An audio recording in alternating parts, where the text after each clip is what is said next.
talk about changing personality and stereotypes.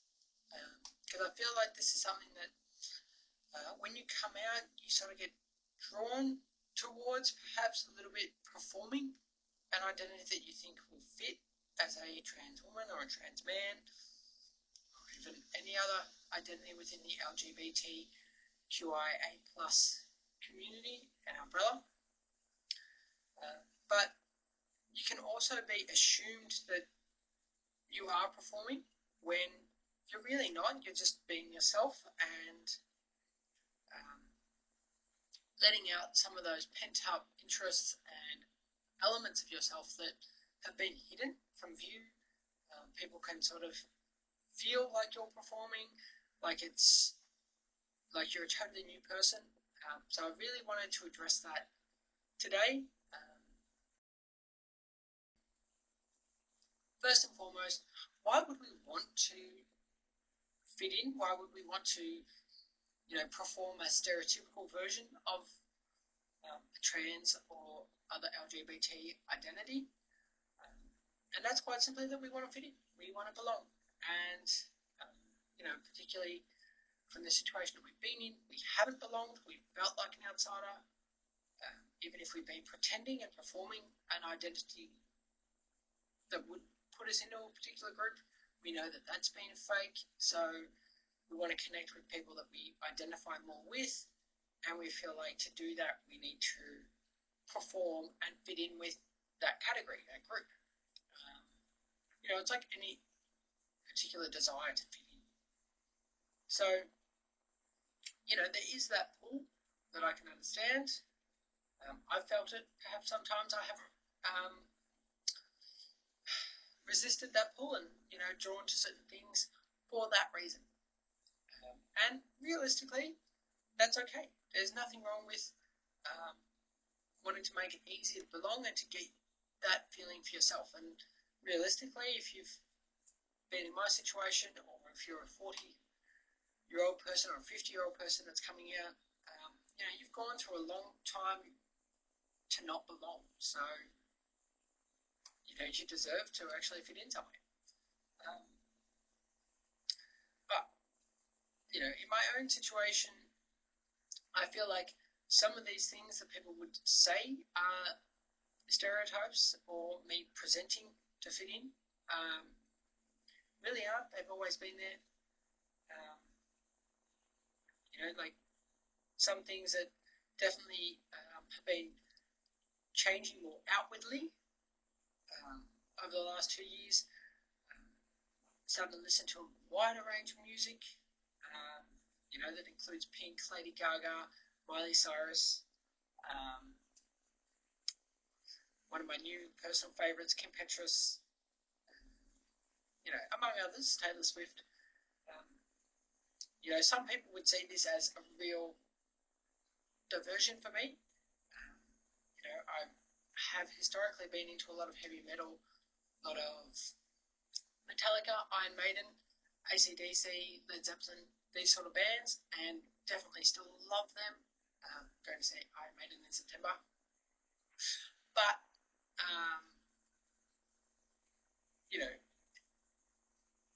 I never didn't listen to those other bands and songs. Whenever Pink came on the radio and I was in my car alone, I was singing to Pink and I was enjoying it. Same thing with Lady Gaga, same thing with Taylor Swift. Love Story is one of my favourite songs and has been since she first recorded it. So that wasn't new. What's new is that I'm willing to actually demonstrate and share that I like those artists. Hell, I grew up watching Hannah Montana, so I'm a Miley Cyrus fan from way back. Though her stuff is a bit different these days.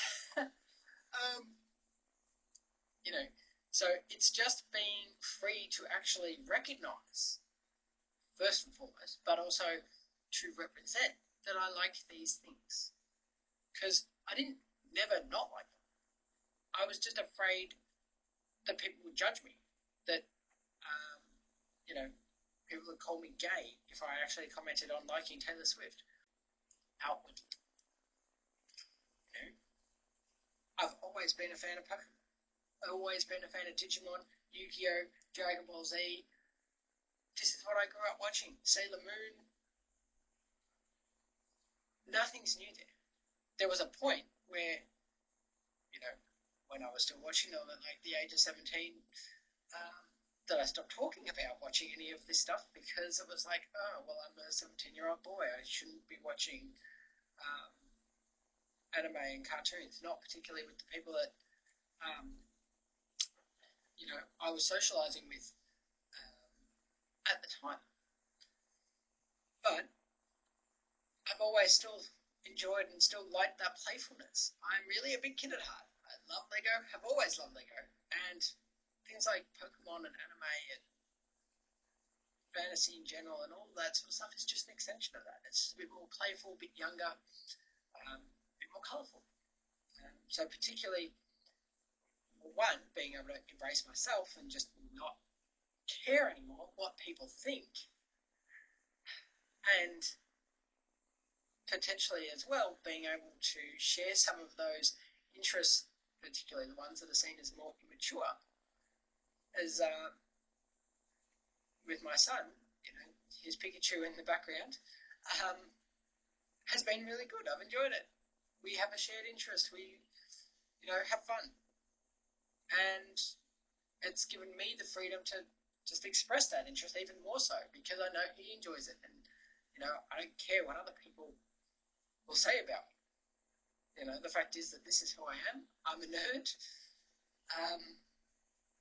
I'm a little bit childish. I'm a little bit playful. Better than being stuffy and fake. Definitely enjoying it a lot better.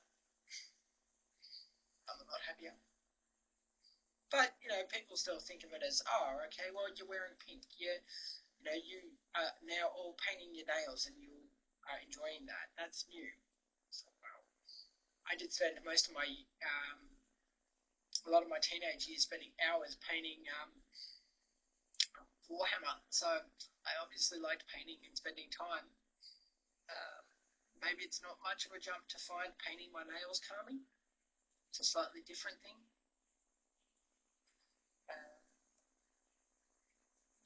I have always been drawn to different colours and I've never had a problem with pink or purple or something. My problem has been that I was afraid of how I would be judged, what people would say about me, that they would see through, that there was something wrong with me. So it was a public perception thing, not actually I've started HRT and all this stuff has changed. I've started HRT. I feel more confident and I don't give a shit what other people say. That's what's changed. Something as stereotypical as a trans woman that has a hi. Okay, maybe that's me reaching into a stereotype. I got a particular shark, which is a bit of a trans icon. Okay, sue me. I fit in with every other trans woman out there. But I've also always loved soft toys. I'm so thankful that my mum kept all my soft toys and my son has them now. I still actually, therefore, have my own teddy bear that I grew up with. Blue bear. But, so I got a stereotypical shark. You know what? They're very Catholic. And IKEA make great soft toys. But,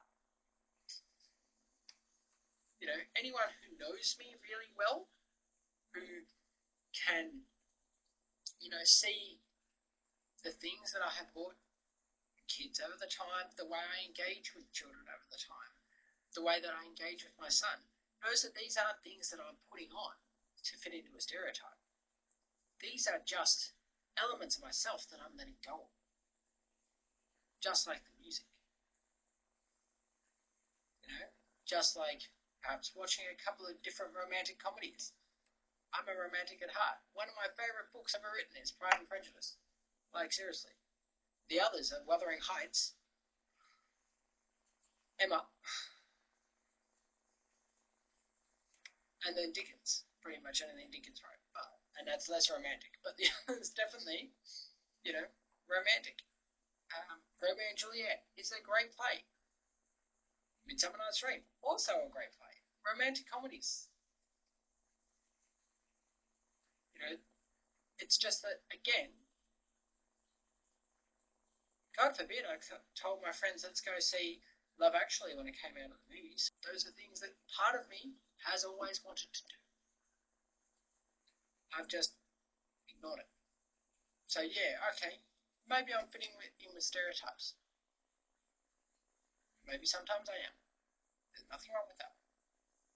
It gives us belonging. It means that we fit in with. But also, maybe I'm just able to be myself. And maybe it's pretty sad that I couldn't.